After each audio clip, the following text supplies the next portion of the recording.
பலரும்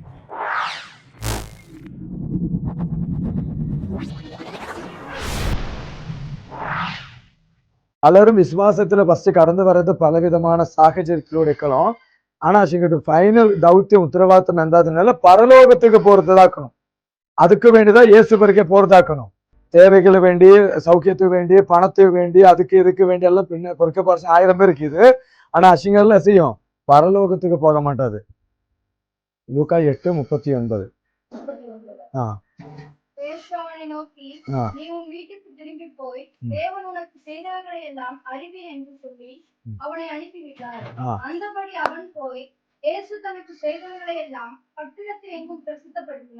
ஸ்தோத்திரம், ஹல்லேலூயா. இங்க ஒரு மனிதனை பாக்குறோம் இல்லையா, அவன் செய்யாது கிட்டுக்கு திரும்பி போய் செய்யணுமா, தேவன் உனக்கு செய்தவைகள் எல்லாம் அறிவிக்கணும். காமாட்சிபுரத்தை எத்தனை பேர் அறிவிச்சுக்கிறேங்க? எத்தனை பேர் சொல்லிக்கிறேங்க ஆண்டவர் நம்ம செய்த நன்மைகளை, ஆண்டவர் நமக்கு செய்த விடுதலை, சத்தியத்தை எத்தனை பேருக்கிட்ட நீங்க சொல்லிக்கிறேங்க? ஸ்தோத்திரம். ஆண்டவர்கிட்ட நோக்கம், நம்மளை பத்தின நோக்கம் எந்தாதுனால நம்ம ஒரு தேசத்துக்கு சாட்சியாக நிப்பாட்டிக்குது. நம்ம ரசிக்குது வீட்டுக்குள்ள வர்றதுக்கு நந்தாது ஒரு வாசப்படுது இல்லையா, 10 வாசப்படிக்குது வீட்டுக்குள்ளுக்கு. இதை அடைச்சிச்சக்க யாராச்சும் உள்ள வர முடியுமா? அப்ப நம்ம பாப உலகத்துல, நம்ம ஜன மத்தியத்துல, நம்ம இருக்கிற தேசத்துல நம்ம ஆண்டவர் ஒரு கதவாட்டி ஆண்டவர் நிப்பாட்டிக்குது. கதை வையாத யாருக்கும் ரட்சிப்பு அனுபவத்துக்கு வர முடியும். இருக்கிற பிராய வித்தியாசம் இல்ல, வயசு விஷயம் அல்ல, படிப்பு விஷயமே அல்ல. ஒரு அல்லையில சொல்லுங்க பார்ப்போம். ஸ்தோத்திரம்.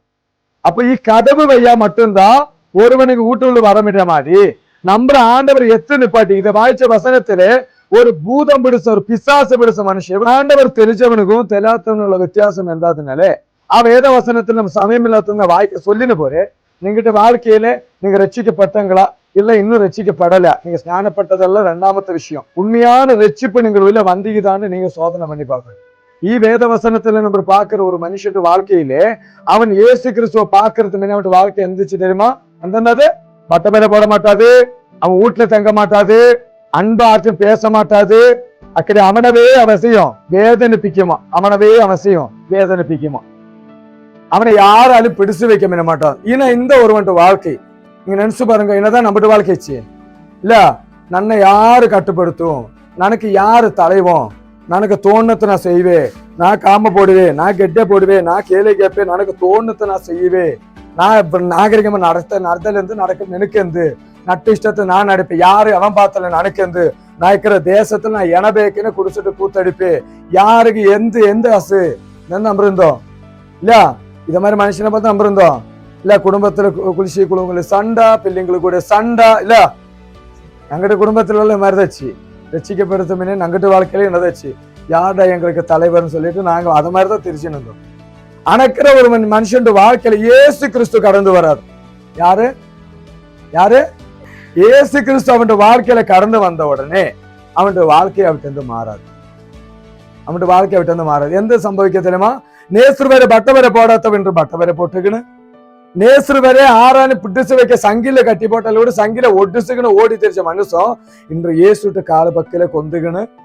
அவன் நல்ல சுபோதத்தோடு, அதான் வசனம், போத சுபோதத்தோடு அவன் அதுவரை எந்துக்களா புத்திக்களா போதமிக்களா அத்த ஆண்டவரை மன்னிச்சு அவனை ரட்சிச்சோடனே அவன் எந்த தெரியுமா இப்போ சுபோதம் வந்துருச்சு.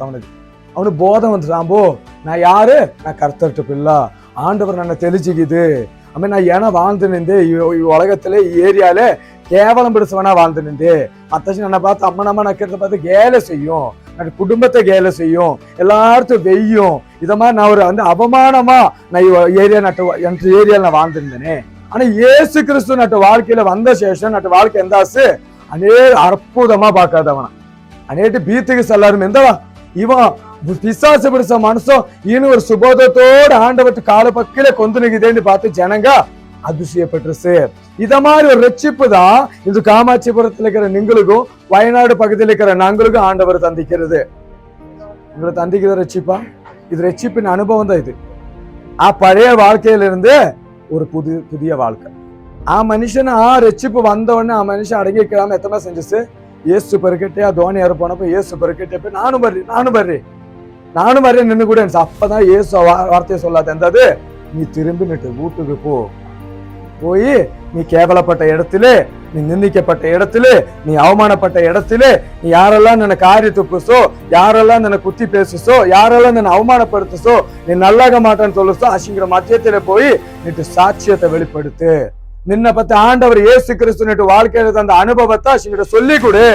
அதனாலே அதே மாதிரி அனுபவத்தில் இருக்கிற நிறைய பேர் இயேசு கிறிஸ்துவ தெளிறதுக்கு இட வரும். ஆண்டவரை இயேசு கிறிஸ்து நம்ம உள்ள வந்துச்சேக்கும் மாற்றங்கள் சம்பவிக்கும். அதோட நிக்கலா விட்டு அதுக்கப்புறம் ஆண்டவர் தர வாக்குத்தத்தை நம்ம எந்த தெரியுமா, பரலோகத்துக்கு அசன போறேன். நம்ம வீட்டு ரட்சிக்கப்பட்ட ஒரு மனுஷன் அடுத்த செய்ய போறது ஒரு காரியம் ஏதாவது வேத வசனத்தை வாய்ப்போம். மத்தேயு 13ஆம் அதிகாரம் 44ஆம் வசனம்.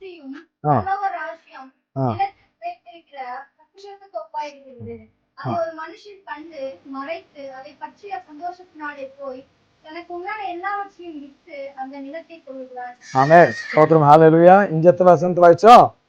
ஒரு மனுஷன் சந்தோஷத்தை வாய்ச்சு இல்லையா? பரலோக ராஜ்யம் நிலத்துக்கு கிடைத்திருக்கிற பொக்கிஷத்துக்கு ஒப்பாய் இருக்கிறது. அதை ஒரு மனுஷன் கண்டு மறைத்து அதை பற்றின சந்தோஷத்தால் அங்க போய் அது விற்று நிலத்தை வாங்குகிறான் இல்லையா? அப்ப மனுஷன் எத்து சந்தோஷம் வச்சு பார்த்தனால சந்தோஷம் வச்சு ஒரு பொக்கிஷத்தை பார்த்த உடனே சந்தோஷம். நீங்க சந்தோஷம் கீதா பரலோகத்துக்கு போறதுக்கான கதவாய்க்கிற ஒரு ஜப கூட்டத்துல நீங்க கொண்டு வந்துக்கிறாங்க. எனக்கு சந்தோஷம் இல்ல. ஆண்டவரை இயேசு கிறிஸ்துவ தெளிஞ்ச சந்தோஷம் நம்முடைய ஹிருதயத்துல இல்ல. அதான் அவர் பாடணும், 1000 பேர்களில் அவர் சிறந்தவர் இல்ல. இயேசு கிறிஸ்து 10,000 பேர்களில் சிறந்த ஒரு கர்த்தர். தெய்வத்தின் பக்கத்தில் தான் நம்ம எல்லாருமே வந்திக்கிறோம். நம்பரை தெரியலாம், இயேசு கிறிஸ்து நம்பரை தெளிச்சுக்குது.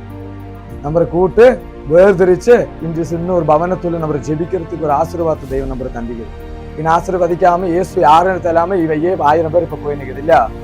அச்சு யாரு இதுல கொண்டு வரல இல்ல. எத்தனை நம்பருக்கு கொண்டு நிற்கிறோம்? அசிங்களா பரலோகத்தை பத்தின பொக்கிஷத்தை பத்தி தெரியமாட்டாது. ஆனா இங்க கொண்டு நிற்கிற நம்பருக்கு எந்த தெரியும்?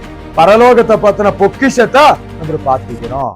அத்தை பார்க்க போய்தான் பழத்தன்று விச்சுட்டு இதுல கொண்டு நிற்கிறோம். பணியை போய் சம்பாதிக்கிற காசை வச்சு அதை மாநாடு உருவாக்கிட்டு பல காரியங்களை உருவாக்கிட்டு இன்று ஜெபத்துக்கு